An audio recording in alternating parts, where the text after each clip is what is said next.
So hi friends, welcome back to my YouTube channel. ఈరోజు video ఏంటో thumbnail చూడగానే మీకు అర్థమైపోయి ఉంటుంది. కెమెరా హ్యాండిల్ బార్ మౌంట్ ఇది అనేది నేను అమెజాన్లో పర్చేజ్ చేశాను. ఇది నాకు ఆన్లైన్లో అమెజాన్లో ₹1000 అరౌండింగ్లో వచ్చేసింది. సో ఇంకెందుకు ఆలస్యం, ఇందులో ఏమేమి ఉన్నాయో ఓపెన్ చేసి చూద్దాం.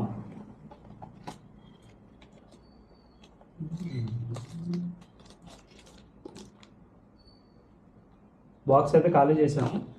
బాక్స్లో వచ్చేసి మనకు మొత్తం 3 కవర్స్ వచ్చేసాయి. ఒక కవర్లో వచ్చేసి మనకి చిన్న చిన్న నట్స్ వచ్చాయి, నట్స్ అండ్ వాచర్లు వచ్చాయి. 2 నట్లు 2 వాచర్లు. ఇంకొక దగ్గర వచ్చేసి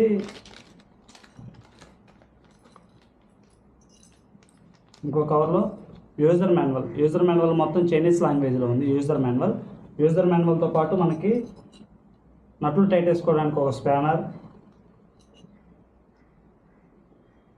2 హ్యాంగింగ్ నట్స్, పెద్దవి హ్యాంగింగ్ నట్స్. ఇవనేవి మనకి హ్యాండిల్కి కింద పెట్టేస్తాము.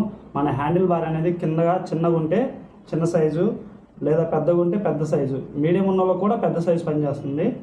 ఈ 2 ఒక కవర్లో వచ్చాయి. అలానే మన star item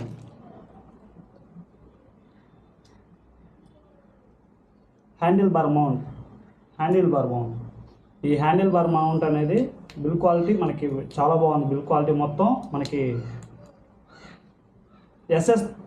I think material SSR MS వచ్చింది మెటీరియల్ మొత్తం మనకి. ఇది అనేది మనం లూజ్ చేస్తే మనకి మన కెమెరా అనేది ఇలా మౌంట్ చేస్తాం కదా హ్యాండిల్కి, ఇలా హ్యాండిల్ మౌంట్ చేసి మనం అనేది ఇక్కడ ఇది అనేది టైట్ వేసుకోవాలి. ఇది టైట్ వేసుకుంటే మనకి మౌంట్ అనేది ఎటు తిరగదు. ఇప్పుడు చూసారు కదా, తిరుగుతుంది. ఓకే, స్టక్ అయిపోయింది. ఇలా అనేది మన కెమెరాకి ఏ యాంగిల్ కావాలో అలా ఇలా సెట్ చేసేసుకొని టాప్ సైడ్లో ఇలా తిప్పేసుకోవచ్చు. మనకి టాప్ సైడ్లో మన కెమెరా అనేది పెట్టుకుంటాం. గోప్రో అనేది ఉంటే మటుకు గోప్రోకి ఇది యూజ్ అవుతుంది. గోప్రో పెట్టుకోవడానికి ఇక్కడ అనేది హ్యాంగ్ చేసేసుకొని గోప్రోకి ఈ స్క్రూ వేసుకుంటాము.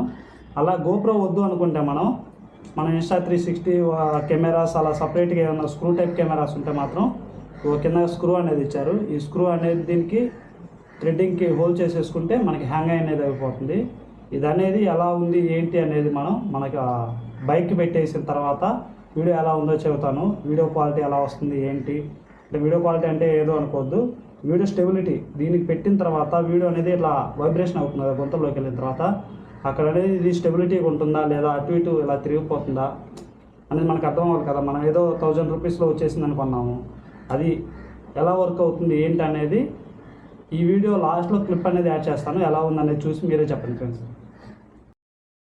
సో ఫ్రెండ్స్, ఇదైతే మనం బైక్ బిగించిన తర్వాత వీడియో వచ్చింది. ఎలా వచ్చింది ఏంటని చూడండి. ఈ వీడియో కానీ మీకు నచ్చినట్లయితే నా ఛానల్ సబ్స్క్రైబ్ చేయండి, అలాగే లైక్ చేసి షేర్ చేయండి.